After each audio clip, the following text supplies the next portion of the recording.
No matter what hour your clock strikes, here it's always Halloween. And I'm always your haunted host, Luce Tomlin Brenner. Welcome to Small Frights Friday. Each week, I like to share a curated selection of calls from the All Hallows Hotline and letters from the mailbag. But first, I want to thank everyone for hanging with me as I am recovering from losing my voice. I wanted to tell you, I got some great recommendations from people, and I also had a lot of really nice messages of people wishing me well and hoping that I feel better. And I want you to know how appreciative I am of those kind thoughts and gestures. She's not only losing her voice, she's losing her mind. Thank you for your kind gestures. I think I have to take that word out of my vocabulary. Gestures. Hooray! Ding, ding, ding, ding, ding. Thank you is all I'm trying to say. So, much like Adele and Celine Dion, I suffer from vocal nodules from, 12 years of performing on stage and being a loud, boisterous, gregarious person in general. I spent much of the time in my 20s just screaming across rooms, screaming into a karaoke mic, yelling somebody's name from 30 miles away. So now I have vocal nodules. When I moved to Los Angeles, I could barely speak at all, actually, and I went to my voice doctor, voice therapist, vocal coach, and they were like, it's not so bad that we have to have surgery, which is what Celine Dion and Adele did. See, we're very similar. That's why I keep bringing them up. Me and Adele and Celine were always talking about our vocal nodules. They had to have surgery. I did not, but I did have to not perform for 6 to 9 months and stay quiet while my voice recovered. And I learned how to breathe properly. One of the things I do is I hold my breath like a lunatic and I don't breathe, and it dries out my vocal cords. And this is an anecdote I think some of our listeners will appreciate. My doctor told me that a lot of women either hold their breath or don't fully take deep breaths, because when you breathe from your diaphragm, if you try it right now, breathe in, and your diaphragm expands. My doctor said a lot of women don't do that because it makes them look fat. It pooches your stomach out a little bit. You can tell when you breathe into your diaphragm, your torso expands. So I had to stop breathing because it made me look fat. Is that not the most ridiculous indictment of our time, our culture? Women can't breathe because they're too fat. Let's not body shame. Let's not be fat phobic, and let us breathe. We got to live out here. So I was doing well for the last 6-7 years, honestly, and I've been doing a lot of recording, obviously, lately, and a lot of performing.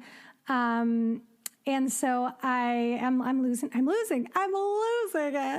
I'm losing my voice. So, we'll do our best. I'm trying to get a number of things recorded for the Patreon right now and for the witch episodes, but I want to make sure you can hear my voice clearly.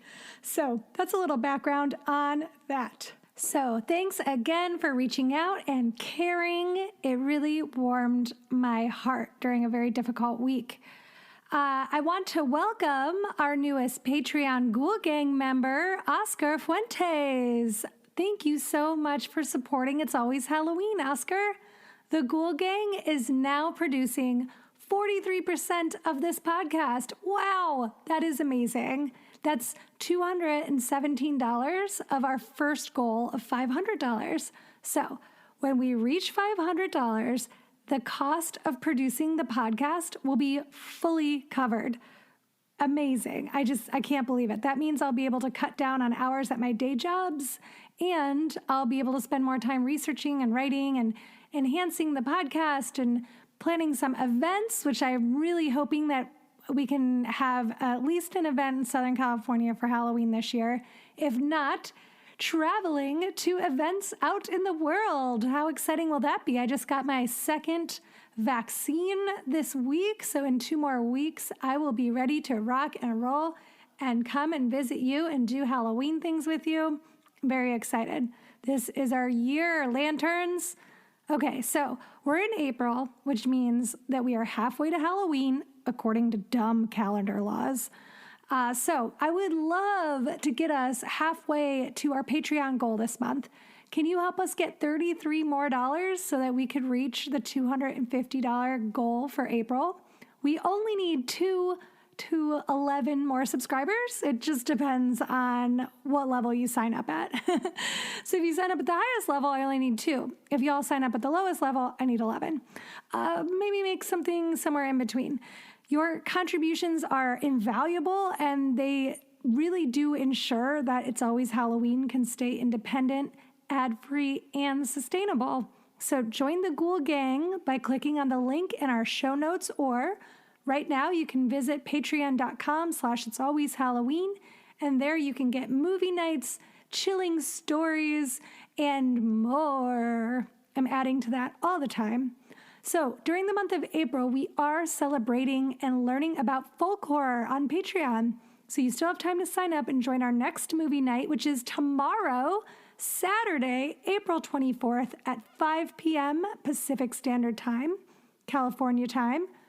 This week, members voted on which classic they wanted to watch and discuss. They chose between Night of the Demon, one of Martin Scorsese's favorite films, Witchfinder General, starring Vincent Price, Blood on Satan's Claw, and Doom Watch. As of tonight, this recording, Blood on Satan's Claw is winning by 6 votes, but you'll have to check the Instagram at It's Always Halloween Podcast to see what the official results are, because the poll will end, between the time I record and the time that the show actually goes up and into your ears.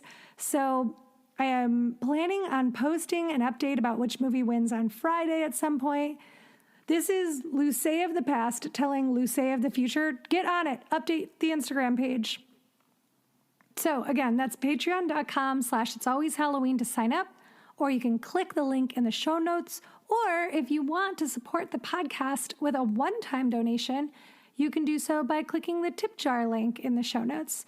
So thank you again so much to everyone who is making this show possible. Could not have done it without you. I would not have been able to last. You make such a big difference, and you give me the time to take each week to do this. So thank you. All right, enough of introductions. Let's get into the meat of the show, the vegan meat. All right, let's kick things off with a call from the All Hallows Hotline. Hello, Luce. This is your spooky physical therapist friend from Boston yet again, Meg. I've been meaning to call back for quite some time now. I do not mean to jump on the bandwagon, but this is absolutely true.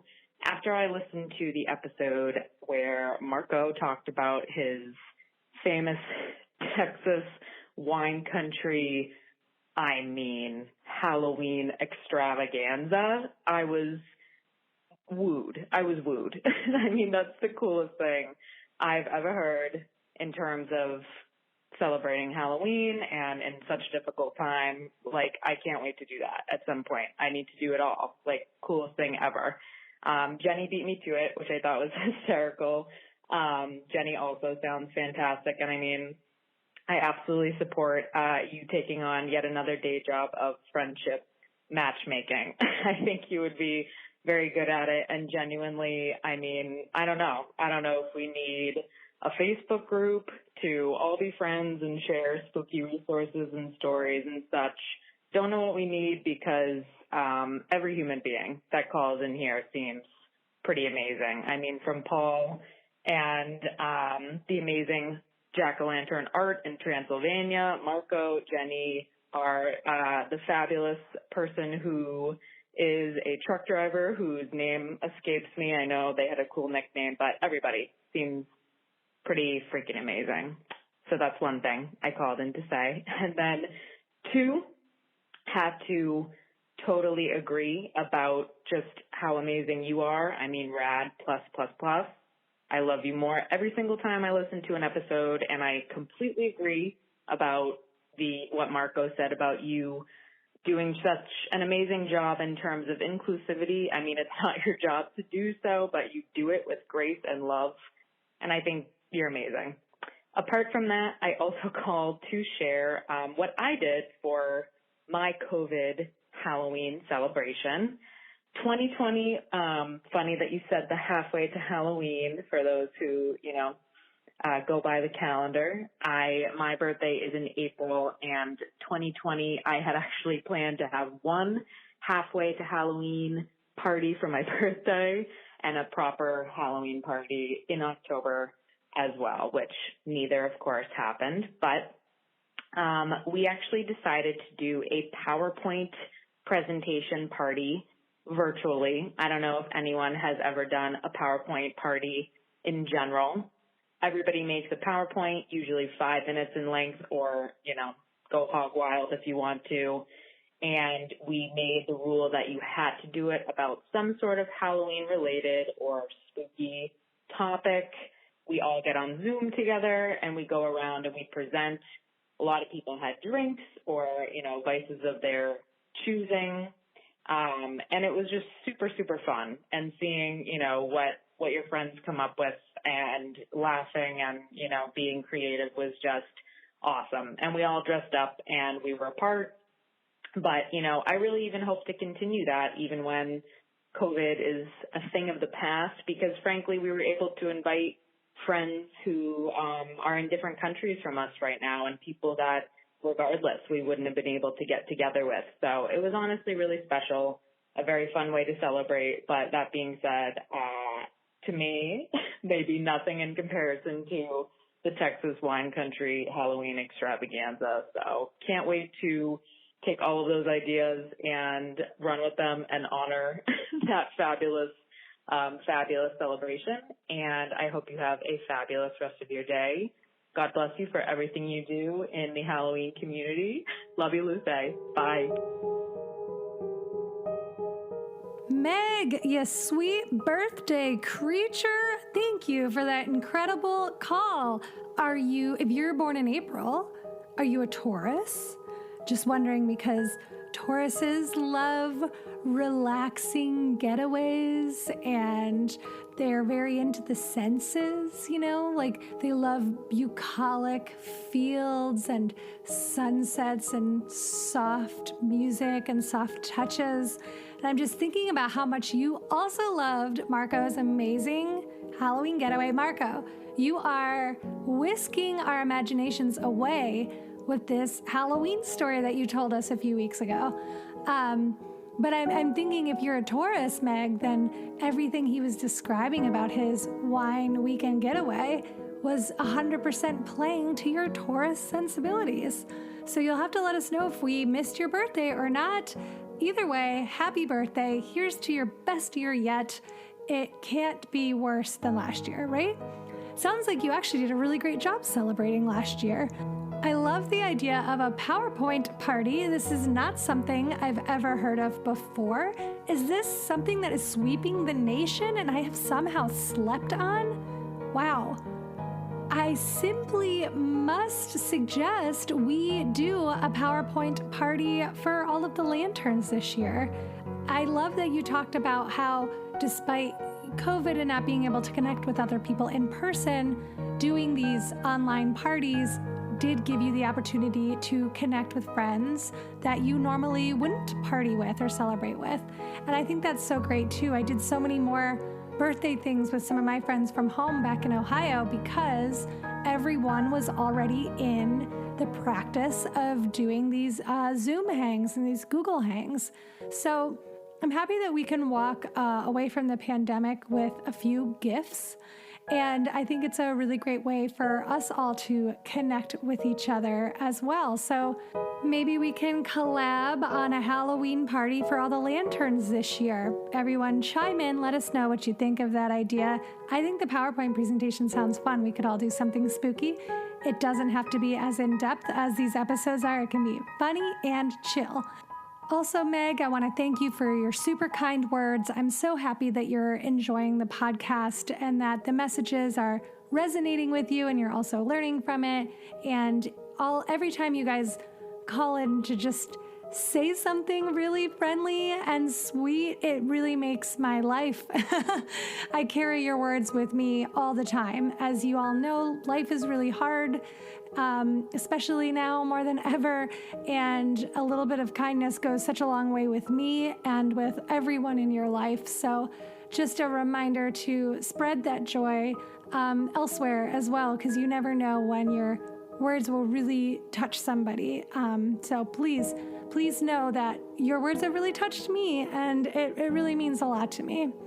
I'm so happy that you guys also all just love each other so much, and I am happy to be a matchmaker, a platonic matchmaker, as much as possible. Jenny and Marco are now officially friends. It happened. Meg, I'm happy to loop you in there as well. I will say, Meg and Jen, you are in the Ghoul Gang, which is great. So you'll have more of an opportunity to talk there, especially because I have started a new feature on the Patreon, which is a Discord channel. So it's like Facebook, but no Mark Zuckerberg. He's Swedish all of a sudden. No Mark Zuckerberg is involved. And so if you sign up for the Patreon at the $6 level and up, you will have this community where you can regularly have chats. There's different channels for different subjects, and hopefully we'll be able to build it out from there. Otherwise, if anybody wants to start any other type of group, I will encourage you to do so. It's just very difficult for me to have the time to moderate that kind of thing, and I would want to make sure that things weren't getting out of control if I had started it. So that's why I'm looping it in with the Patreon. So again, patreon.com/itsalwayshalloween if you want to join our new Discord channel. That's something that just launched this week. So, one last thing, Meg. The other person you're thinking of, our trucker friend, his name is Boxcar. So Boxcar has been a really great champion of the podcast, sponsored a couple of episodes. We're so grateful to him as well. So again, Meg, happy birthday from everyone here. Everyone here, it's just me and Pete and my cats. So me, Pete, my cats wish you a happy birthday, and we look forward to hearing from you again soon. If you guys want to wish Meg a happy birthday, you should check out her Instagram. It's at lovelybonespt, and Meg is a physical therapist. And there you can see the really amazing design that she has. It's this really awesome detailed skull, and she has it on sweatshirts and t-shirts. And I have been wanting to get one for myself. And I know so many of you guys, after listening to the skeletons chapter, are super into skulls and skeletons as much as our friend Meg. And I think it would be so fun to rep her stuff. So fellow lanterns, you can support one of your own by checking out her Instagram or her website, lovelybonespt.com. Get yourself a skull cropped tee, a sweatshirt. She also has a fun brain tees and sweatshirts as well, and one with heart, a heart, like an actual heart, not like a cartoon heart, but like the thumpity actual design of a heart. You guys are following, right? Okay, I think it is time to read an EEEEKmail. Ooh, my register won't hit there. I need to go lower. An EEEEKmail. That sounds less scary. EEEEKmail. That's the one. All right, here we go. Hey, Luce, no trick-or-treat memory from me, but I do have some recommendations for fellow Luceo lanterns. I was listening to an earlier episode that made me smile. someone mentioned another podcast that I already listened to, which is Let's Talk About Myths, Baby. It made me feel like I have my finger on the podcast pulse. Winky face. I also enjoy 2 podcasts from the Grim and Mild Network. They're called Lore and The Cabinet of Curiosities. They're both spooky and educational. Another production company that I enjoy is the Parcast. Particularly, I like tales, mythology, mythical monsters, haunted places, ghost stories, and urban legends. I listen to yours and all of these great podcasts every morning when I shave, which brings me to yet another recommendation. First, a little backstory. I am what my friends have fondly called me a daywalker ginger, meaning I have white freckled sensitive skin, a thick red beard, but brown straight hair. This means I can shave and essentially look, quote, normal. With my trivial plight comes the nightmare of shaving. Mind you, I do embrace my gingivitis and have a thick, luscious red beard. Luckily, my wife loves it. But I do still shave my cheekbones and neck.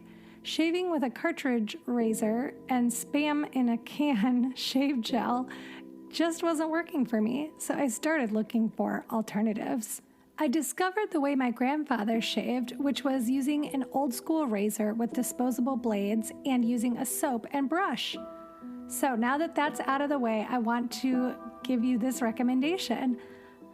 I have found many artisan soap makers that make fantastic performing soaps with great fragrances. Southern Witchcrafts is a terrific company that has everything dark and spooky. I only have one, but they all have Halloween names and scents. The other company I really like is called Phoenix Artisan Accoutrements. They make soaps, razors, and brushes, everything you may need for a clean shave. They lean more into the old school sci-fi with their packaging, but I thought you guys might like it too. Their Atomic Pumpkin fragrance, which is pumpkin spice, is always a great pick. These products have made shaving something that I used to dread into something that I look forward to every morning. It's a time when I can just slow down, take care of myself, and listen to some great podcasts. Take care, Luce, and keep up the great work. Thomas.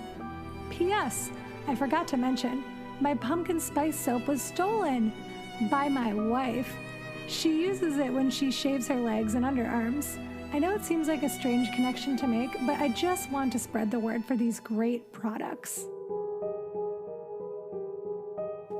Why, thank you so much, Thomas. I do not think it's a strange connection. You know, when I say write in with your recommendations or call in, of course, you know, we get all of the great books and movies and party ideas and food recipes, but I am excited that you pushed the recommendations into a new area. I really do want to hear recommendations that are Halloweeny from the full spectrum of products that are available. You know, so many of us out here in Halloween land want to Halloween our whole lives. And I know that for me, if I have the choice between 2 products and one product's like, I'm a bushel of flowers, and then the other product is like, I'm pumpkins and bats, I'm definitely gonna go with the creepy, spooky Halloween product first. So, not weird, very awesome. I had no idea that these products existed, but I went to their websites and I was delightfully surprised. I especially like the Southern Witchcrafts website, and they really do have something for everyone. So I'm going to link that and the Phoenix Artisan website in our show notes so that all of our listeners can check them out. I think it's great for anybody who shaves. I'm excited to share that they're also vegan, the Southern Witchcrafts is. I didn't get to fully explore the Phoenix Artisan site as much, but they have incredible scents like Necromantic, Pomona, Samhain, and their designs are really pretty too. They have a lycanthrope one with a little wolf on it. They have one called Autumn Ash covered in leaves. They have one that's called Carmilla, the lesbian vampire. So And they offer soap, shave soap and bar soap and fragrances. So I think this is a really great find, and it's totally unique from anything that we've ever gotten before. So this is perfect. Thank you so much, Thomas. And then lastly, I just wanted to mention Drew Scarrymore, who was the woman that wrote in to recommend Let's Talk About Myths, baby, because they had a whole episode on Hecate. And we heard Drew's letter in our The Scarecrows Are Alive episode from March 5th. So you guys can check that one out if you haven't heard it already to hear more about Hecate and Hecca, which is why we were bringing up those podcasts to begin with. I love Cabinet of Curiosities and Lore. I've been listening to Lore for years, and that is one of the podcasts that really inspired me to start It's Always Halloween. So I'm flattered that you love us both. Andrew Mankey is a big inspiration to me. I really love his work. So if there are any lanterns out there that are not listening to Lore or Cabinet of Curiosities, you must simply start. If you love It's Always Halloween, you will love those podcasts as well. I don't really listen to anything from Parcast, although I have listened to a couple of the Haunted Places episodes before, but I had no idea they had so many other similar podcasts, so thank you for that heads up as well. Again, check out the show notes for all the relevant links. Thanks so much for writing in, Thomas. We look forward to hearing from you again in the future, hopefully. All right, let's take another call from the All Hallows Hotline. This one's coming in all the way from Canada. Hey, Lucy. This is Natasha calling. I am calling just with a couple things for you today. First of all, I guess maybe three things, but the first thing I want to say is it's almost halfway to Halloween, which is a very special moment in my year, something I definitely look forward to. So really excited that we're almost at the end of April, halfway to Halloween officially. The second thing I want to mention is one of my favorite Halloween costumes. When I was a kid, I wore this costume probably 3 years in a row, and it was a pink dinosaur costume that my grandmother made me. I think I probably wore it from the ages of 5 to 7. So I've got a pretty sweet picture of that. I can send it your way if you want to check it out. And the third thing I wanted to say was actually more of a question for people out there, which is your level of trick-or-treaters dropping? I've noticed that ever since I was young, there have been fewer and fewer trick-or-treaters coming around every single year. At least it seems that way. There's some neighborhoods out there that seem to get lots of trick-or-treaters every single year, no matter what. And then there are people like me who live out in communities where we might get maybe 10 groups of people, maybe, if we're lucky. Of course, 2020 was kind of a different story with the pandemic, but even without the pandemic, it has kind of felt a little slower. And I'm wondering maybe if it's just where I live. I live in kind of central to northern-ish Canada, where the weather can be a little unpredictable and it can be quite cold. Lots of snowy Halloweens with blizzards in my past anyway. Or maybe it's because people are switching to other types of activities. I don't really know what it is, but if anybody else out there has experienced this, I'm wondering, is there a way or some kind of technique or something that you have tried to get more trick-or-treaters out to where you are? And what is it? I want to make my community more Halloween spirit friendly and try to get more trick-or-treaters up to my door. So thanks a lot for listening, and have a great weekend, everybody. Bye. Natasha, that was amazing. Thank you so much. Natasha sent the picture of her in the pink dinosaur costume, and it is unbelievably cute. I cannot stop giggling at it. There is just pure joy radiating from it. I'm going to put it on the Instagram so you guys can check it out. I mean, I want this pink dinosaur costume now. I want to wear this around the house, and definitely on Halloween, should you ask your parents to make you an adult one. Not for me, even though I'd appreciate that, but for you. Treat yourself to an adult pink dinosaur costume. I am so sorry, though, to hear that your trick-or-treat numbers are down. You know, you are not the first person that I have heard this from. My friends over at the Haunted Hangover podcast, Louie and Cody, were also recently talking about this phenomena on their podcast, and I haven't lived in a house in a long time. Since, for a long time. Let's just say it's been a while. I've been in apartments since 2005. So I can't weigh in on this. Let's hear from all the other lanterns. Does it seem like your trick-or-treat numbers are down? Or is it just that Natasha lives in a wintry wasteland and there is nobody walking around in the blizzards? I just don't think that's true, Natasha, because it definitely snowed in Ohio on several Halloweens. We've heard from other people who have called in and told us about a Minnesota blizzard on Halloween.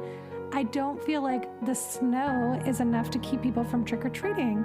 It has to be that the numbers are down, that we're having trouble. We got to get some good PSAs out there. You know, during the Great Depression, Franklin Delano Roosevelt, the president, put together the Works Progress Administration, the WPA, and one of their roles was drawing beautiful art for all the different things that were needed to get people into different types of workforces, to get people to visit national parks, to get people to support the arts.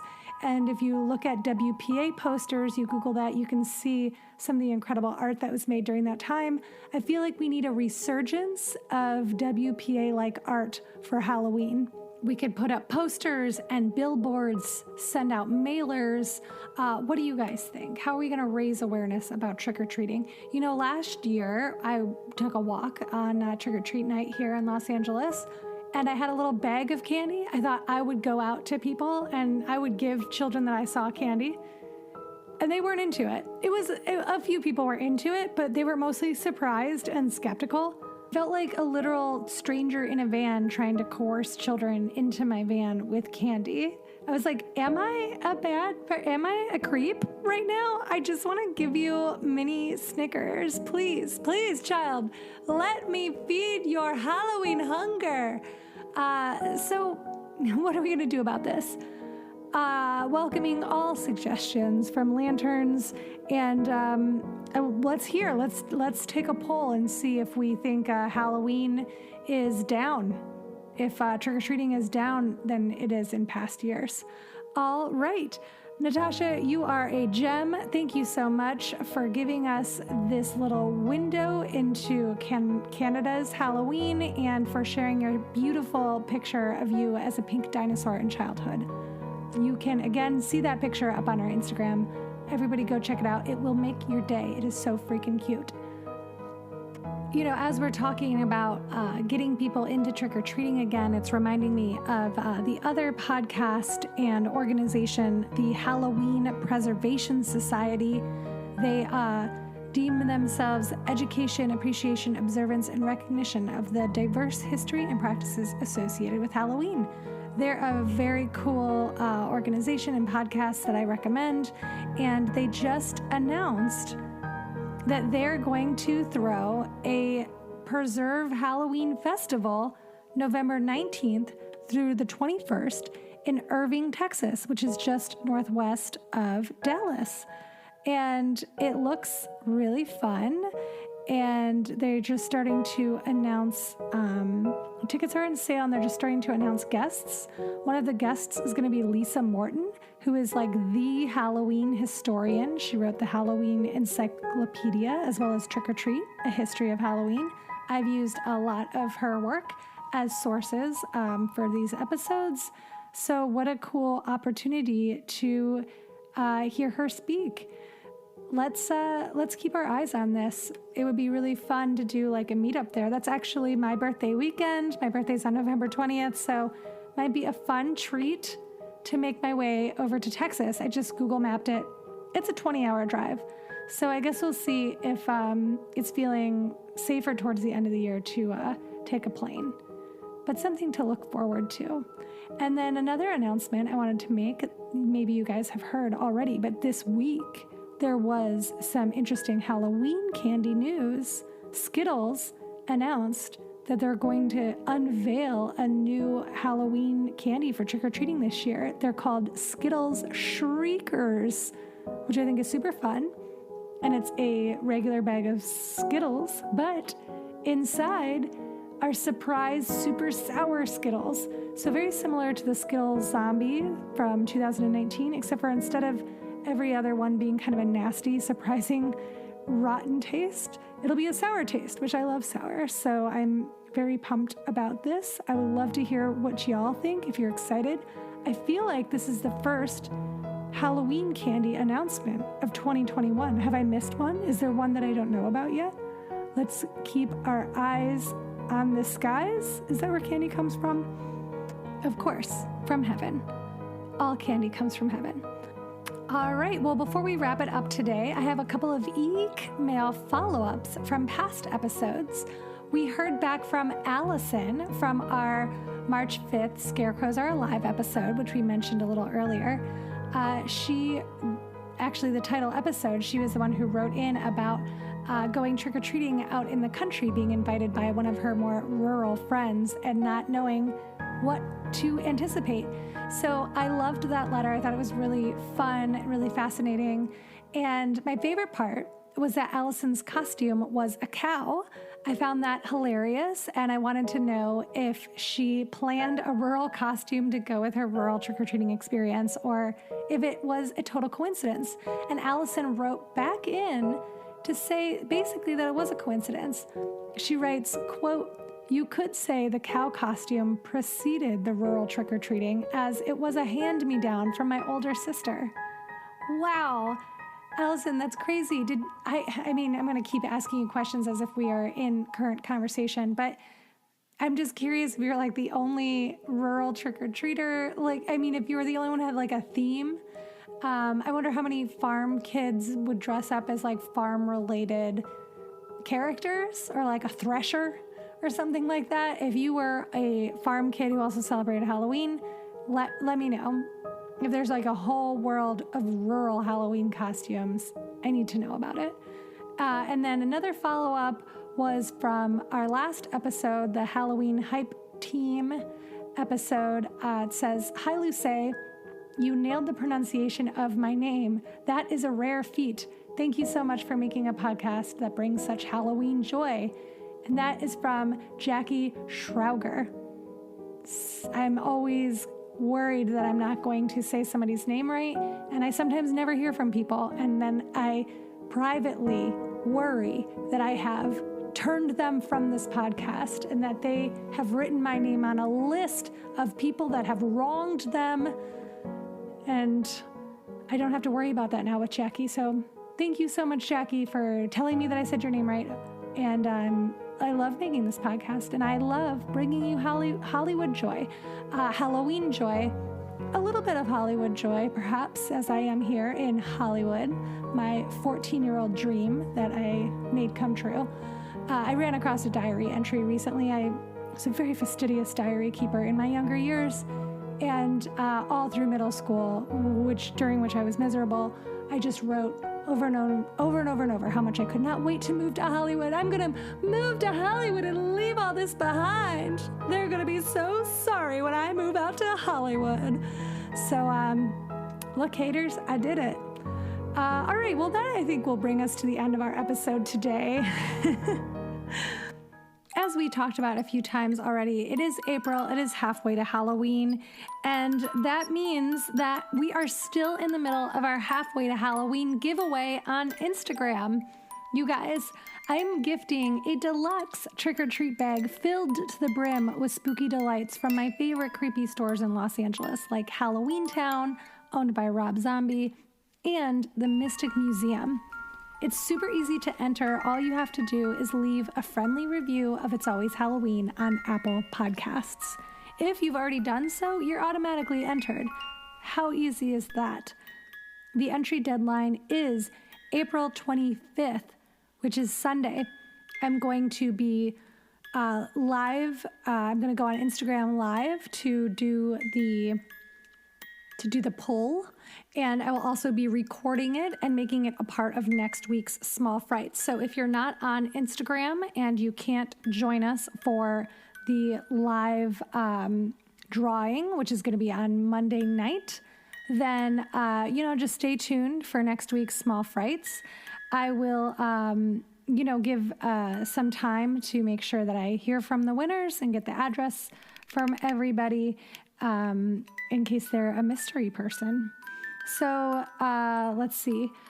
Oh, the other thing I wanted to say is that second and third place runners up get a It's Always Halloween merch pack. And the only drawback to this giveaway is that, unfortunately, it is restricted to the United States due to the expense of international shipping and very confusing laws concerning international giveaways, which I'm just not trying to mess with the law right now.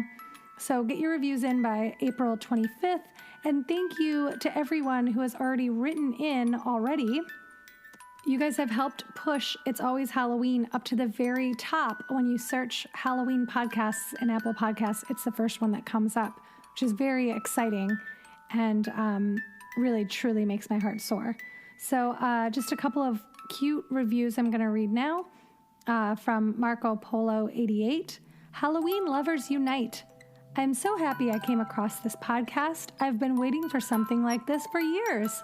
Luce really brings us lanterns from all over the world together with this podcast that celebrates and educates every aspect of Halloween. From her charismatic voice and comedic chops to culturally inclusive environments, Luce makes you want to invite her trick-or-treating with you every year.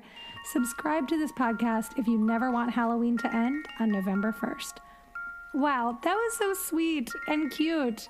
I would love to go trick-or-treating with you. Thank you. And then they don't all have to be so in-depth, although, of course, I love that. From Colt 141441 says, favorite podcast. This podcast gets me through the year. Lovely podcast for like-minded ghouls and goblins. Short, sweet, to the point, very lovely. Thank you so much. Then listener 215 says, so fun. This podcast is a little gem. Luce is inclusive and always learning and always sharing new Halloween and spooky adjacent facts with us. You guys are great. Thank you so much for your kind words. Thank you for pushing us up in the algorithm. That's the big deal with the reviews, is so that if any random person across the world searches Halloween, our podcast will now come up first. How cool is that? Thank you so much for doing that. I'm excited to reward you with some really cool goodies, all stuff that is sitting next to me right now, tempting me. Every day I just want to open it up and have it be mine.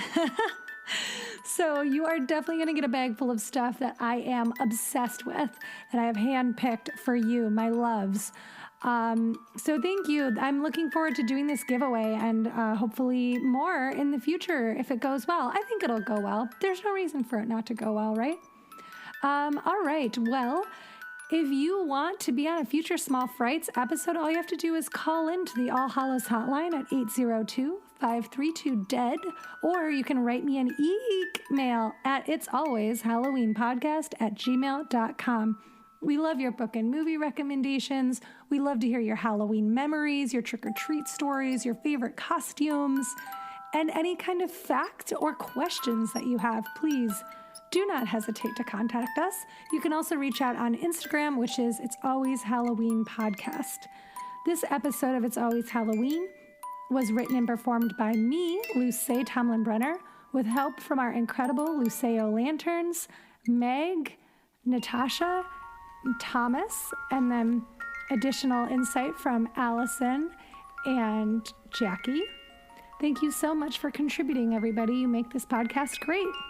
The editing, theme music, and sound design is by Pete Burns. Thank you so much, Pete. You guys, Pete has a brand new single out. It's linked on my Instagram. You can also find it on his Instagram, @Mittenberries. He's an incredible musician, obviously. Go throw him a little extra support. And thank you so much for listening to It's Always Halloween. And come back next time, unless you're too busy out on the street demanding people start trick-or-treating again.